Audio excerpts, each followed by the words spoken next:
Hi everyone, welcome to my channel, or welcome back if you've been here before. Today we're going to be doing Woodcraft Wednesdays, and we're going to be working on wood burning a planter box. So this is kind of just an introduction to the steps we're going to be taking and some tricks that I've learned through the learning process. So the first thing you're going to do is make sure your hair is up and out of your face, and make sure you're in a ventilated area. They can get a little bit smoky, especially if you're working with the sappier wood like pine. Next thing you're going to want to do is make sure you have a good kind of wood, especially starting out. Certain kinds of wood are a bit more grainy, which makes it more difficult, and some types of wood are sappier, which makes it a bit smokier. It kind of gums up your equipment, and it's just a little bit trickier to use. So today I'm actually working with pine, which isn't the best, but it has beautiful knots, and we're going to be engraving that. And the first thing I did to start out is just make sure I have everything I need. So we have our wood burning tool over here, warming up. And I've taped down a base just so it's stable. You don't want that falling down, that would be potentially painful. And I have a measuring tool for measuring center to make sure our work is centered. We have also a pencil to mark it out when I do the planning, because if you make a mistake with wood burning, it's permanent, and we don't want to be making a whole new planter box. Let's get started, let's get into it. So our first step here is to measure the center. So I'm just going to measure in 2 inches from either side and make a little mark. There we go. And just measure from top to bottom. I think I will do 1.5 inches in.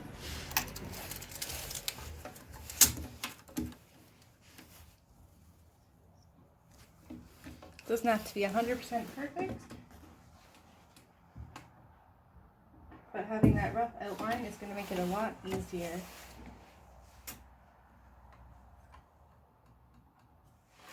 To make sure everything is squared off. I just like using a tool here. You can use a ruler if that's what you have. And we're going to make a border around our work. I wouldn't press too hard for this because you're going to want to have to erase it after.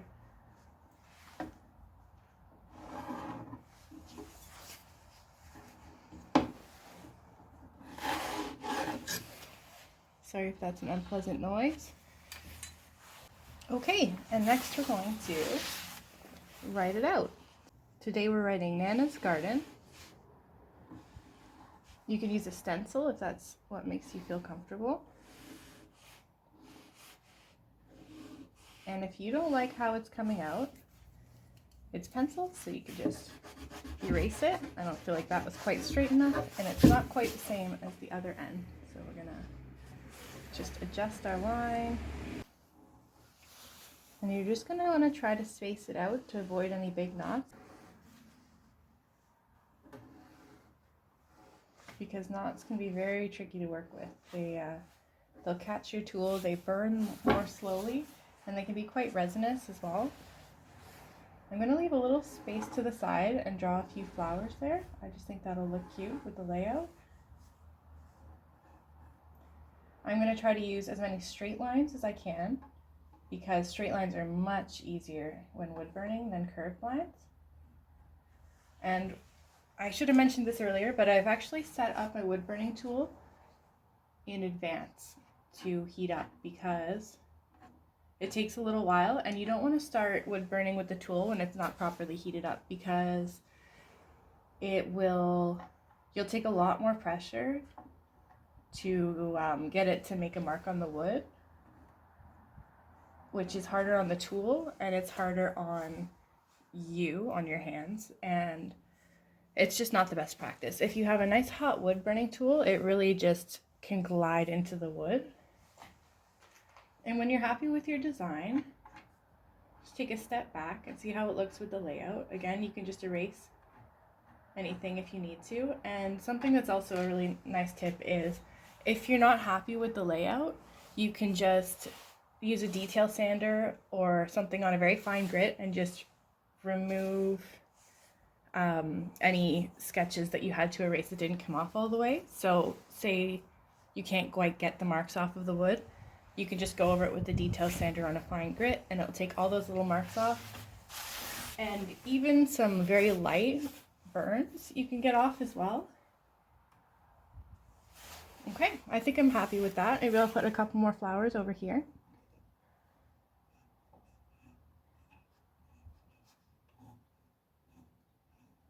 Like I said, this piece is pine. It has some lovely knots. It's got the live edge at the top. We've made this. And we used maple to plug up the holes where the screws were. Pretty happy with this. It's actually a coffee and turmeric stain we've used to stain the wood. So it's safe for using to grow vegetables or herbs.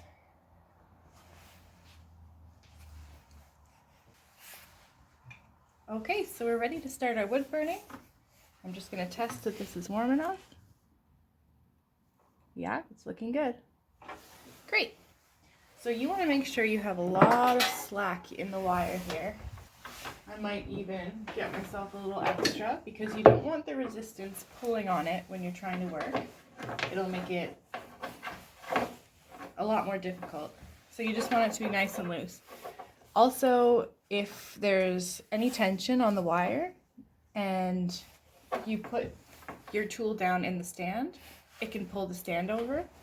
Another tip is if you drop your wood burning tool, if it falls down, don't try to catch it. Just pick it up off the floor. Kind of go with knife rules on that one. You really don't want a nasty burn. When you're doing your wood burning, make sure you're always pulling. Don't push the tool. If you push the tool, it will dig in and it will make the tool skip as well. So you can either just sort of lay it down, let it do a burn for a short line, or you can put it down and do a pull for a longer line. You can do shading with the wood burning as well. There's different tips, so you want to make sure at the beginning you're starting off with the right tip, because it's easier to change the tip when it's cool rather than heating it up and then changing the tip and waiting for it to heat up again. So notice I'm just always pulling.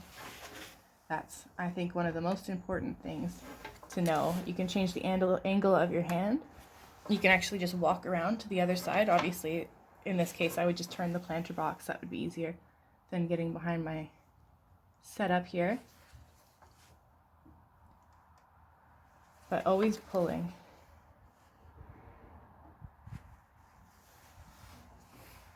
So we've got one of our flowers done.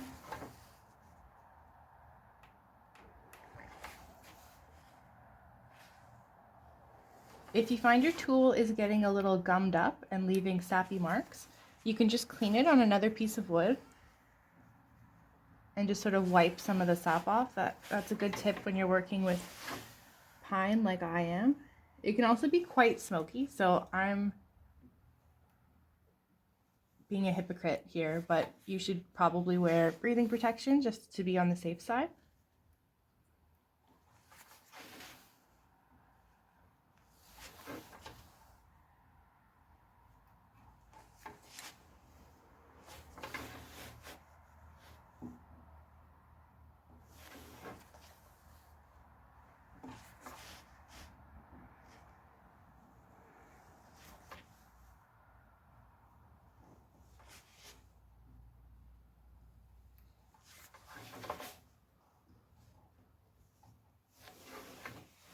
So here you can see the tool slid a little bit and that flower piece went out just a hair longer than I'd wanted, but as long as you're quick and you take the wood burning tool off, it's not that deep. We can get that one away with the sander afterwards. So I'm going to try to do a bit of a wide lettering here. It's digging in a little in the grain, you can see, so that's important to just, if it's skipping like that, just make your pressure a little lighter so it glides a bit more easily over those grains.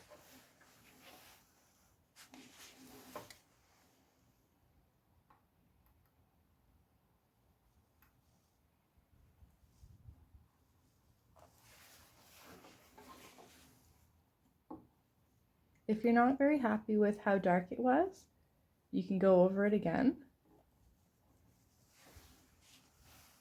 like I did there.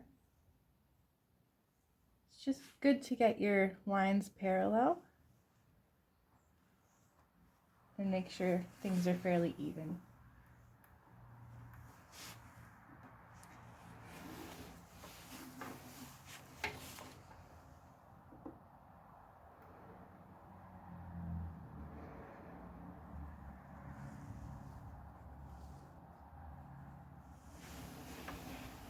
You can see up here, this knot, there's sap bubbling out from it. I'm not sure if you can see that on the screen, but maybe we can get a close-up of that later. It burns a lot slower when you're doing a knot, and a lot of sap comes out. And that can make I'm gonna actually clean this off. So I have a piece of wood set aside here that I'm using to clean off my wood burning tip. If you don't do that frequently enough, it just smears like almost like a tar on your work, which again can come off with the detail sander, but it's not optimal. I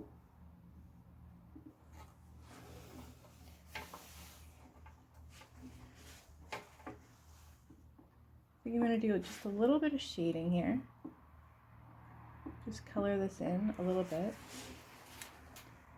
So for shading, you're going to want to move quickly, have the right tip, and not apply a ton of pressure, and do it from the flat side of the tip rather than the edge.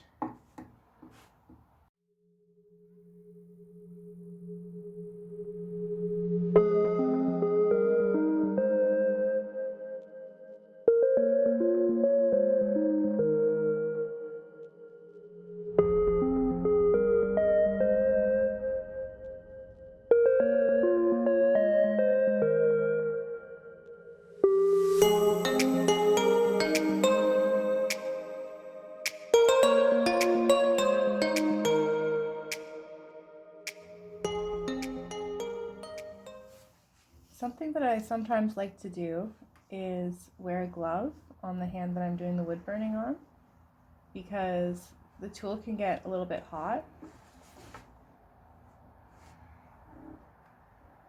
You don't have to do that, but it's optional. Honestly, if I had a better wood burning tool, it might not be an issue. They can be pretty inexpensive. I think this one was $20. And I believe I got it at Canadian Tire. So for all my Canadians out there.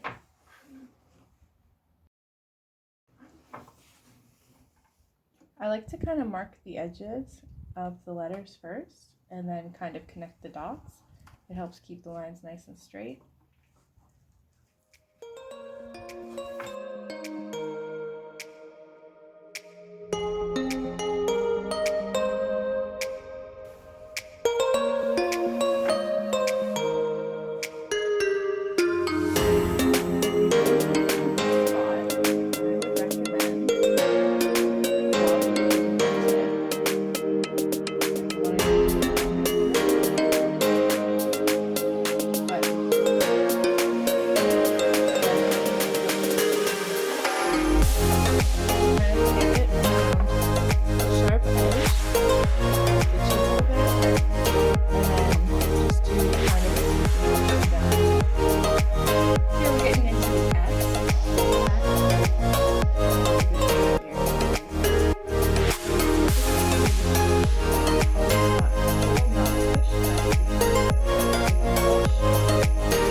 Get a different angle here.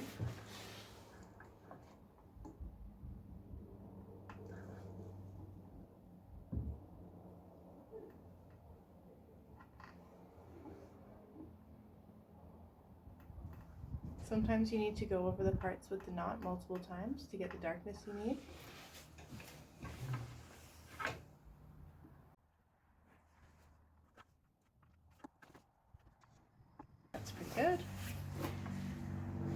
we've got our first word.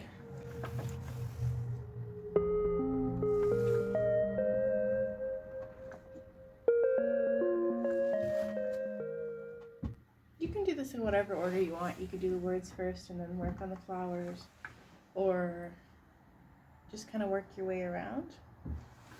I kind of like a break from the words. It keeps it interesting.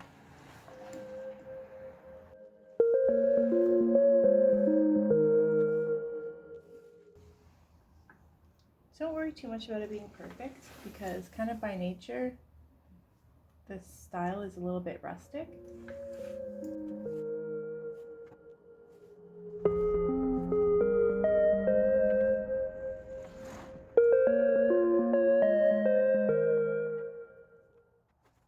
I'm not sure if you can see the smoke coming off of that, but it's bubbling and smoking quite a bit. This is a bit more of a sappy part of the wood. And that's fine. It's just kind of like working in the knot. You take a little bit longer going over it. You have to wait until the sap burns off, and then it will start burning the wood.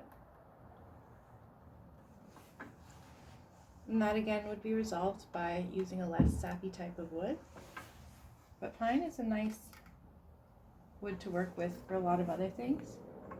And it's nice and light. So when you're putting soil into the planter box, it's already going to be a little bit heavy. And having a heavy wood with that would make it quite difficult to move.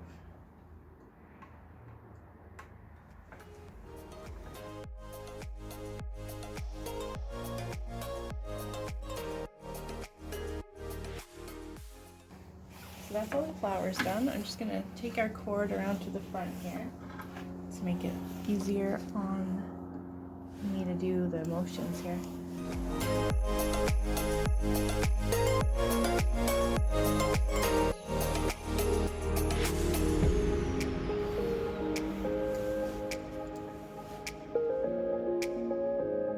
Something that can help when you're doing curves is you rotate the tool as you're working on it. So you kind of follow the curve along, and that helps it to keep from digging in, which is a problem. That's the biggest problem I normally encounter when I'm doing wood burning, is the tool will dig in and skip, or it will dig in and leave a very dark mark, a very deep mark on the wood.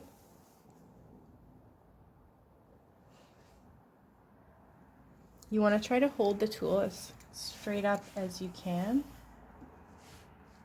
You can have it on a bit of an angle, but you definitely don't want the lip here to touch the wood, or it'll make a second mark farther away from your writing or your art or whatever you're working on.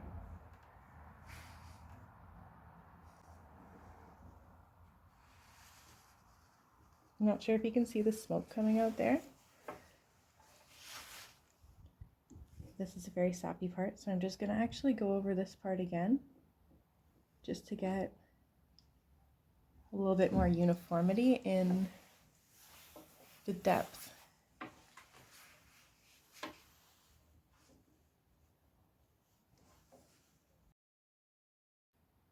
Now these next two letters are going to be a little tricky because they kind of get into the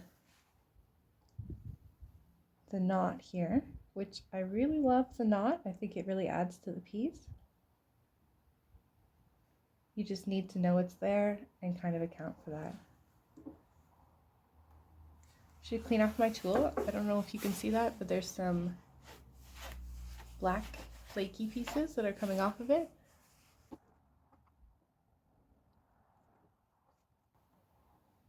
So I'm going to go quite a bit over this, and I'm going to clean off my tool after, because it's really sizzling, it's really smoking, it's a lot of sap here.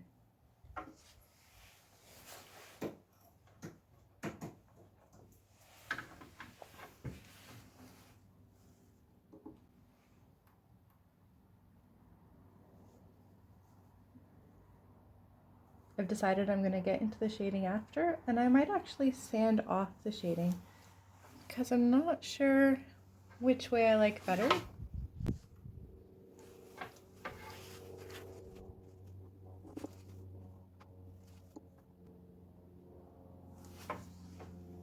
I do like the visibility of the shading.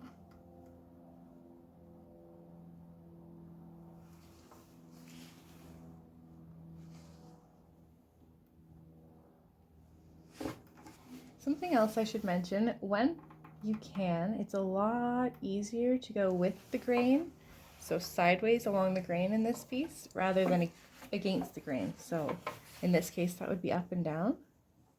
When you go up and down, you're going to catch in all the little lines the grain of the wood. Where you go sideways, for the most part, you'll kind of go with the grain, and it will be a lot smoother.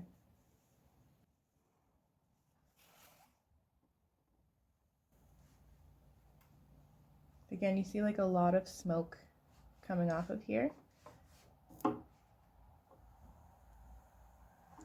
This wood is quite dry, but it's just the way pine is. It really holds some sap.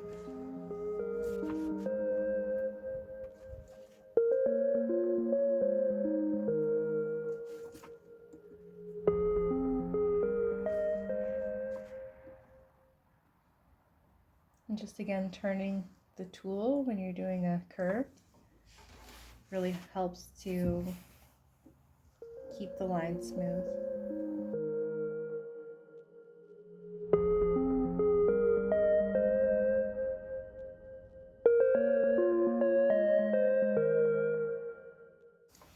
Another tip is to keep the pressure off the leading edge. So when you pull, tip the tool forward so that the back portion doesn't dig in. So just put the pressure on more on the tip. Depending on the attachment that you're using, sometimes they're rounder or more like a pencil. So it kind of depends the kind of marks you're trying to make in the wood.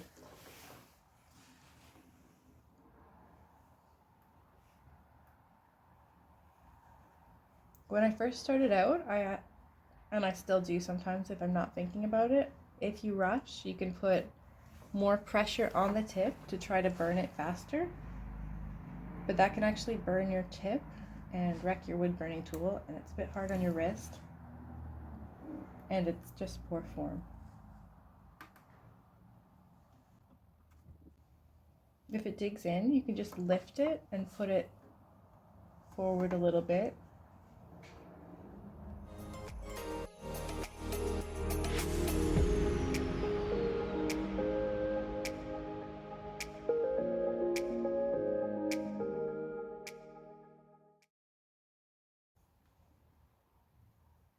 There will be parts where the wood is softer in between grains and it will really try to dig in.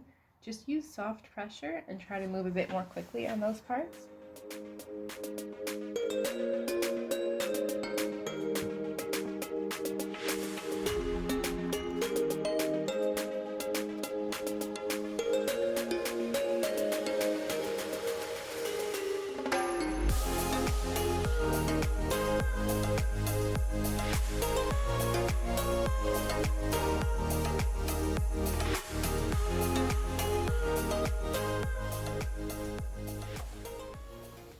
Okay, so we've finished our wood burning. I'm going to go over a couple of pieces here where it's looking a little light, and I'll give you a couple of safety tips that I find to be pretty important. So first of all, never ever leave this unattended if it's plugged in, and I would even recommend staying in the area while it cools down. If something happened, it tipped over, it's a fire hazard. Another safety tip, like I said, if you drop this, don't catch it. Just pick it up off the ground. Another safety tip is always, if you're gonna go and pick it up, look at what you're doing. Don't be distracted and just reach for it while you're looking at something else. You could burn yourself really badly. And I find putting my hair up is an important safety tip too. It keeps it out of my face, and you know, I don't think it would light your hair on fire, but you don't really want your hair singed either. It's not the look that we're mostly going for. I think to finish up, I'm going to change the tip and put a couple of circles into the flowers here, some centers. I'm going to show you how you change the tool. Just take a pair of pliers, carefully grab the end, and it twists off. It's threaded, and just be careful because it's hot, and have a piece of wood or a piece of metal or some surface that you're not going to burn to put it onto. I'm actually going to put it to the side over here on a piece of wood on a table. You can also, like I said, use metal. I'm going to put my tool down. Okay, so once you have your tool you're going to use, I think this one will make a cute little shape on it. And then same as before, you just screw it in. Be careful you don't touch the pieces. Honestly, you could start it off with your fingers, but I'd recommend the pliers. You don't really want to burn. And then just let this warm up, same as the other one. It shouldn't take as long because the tool itself is already hot. It should warm up pretty quickly. You just set that down. So when you think your tool might be warmed up, you can just test it on the same piece of wood that you put your other bit on. One's looking pretty good. Let's see how it turns out. I'm just going to line it up here. Cute little circle.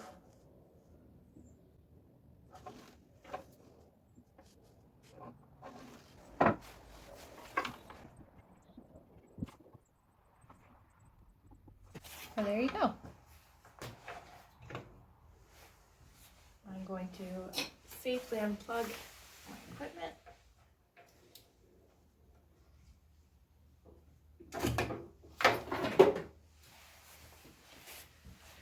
And I'll see you guys inside. Hi everyone, it's me from the future. I'm all finished sanding the planter box and I have it here to show you.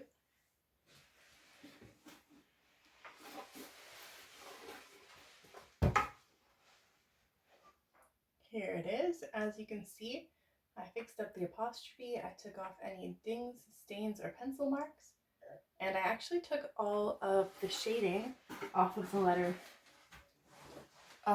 N as well. I looked at it from a step back. I took a step back and looked at it, and I decided I liked it better without the shading, and it was easy enough to take off because shading is fairly light. I'm quite happy with how it turned out. And if you like this video, please hit the subscribe button, click the like button, and hit the bell notification so you'll see any other future content when it comes out. Thank you very much for watching and have a good day. Bye.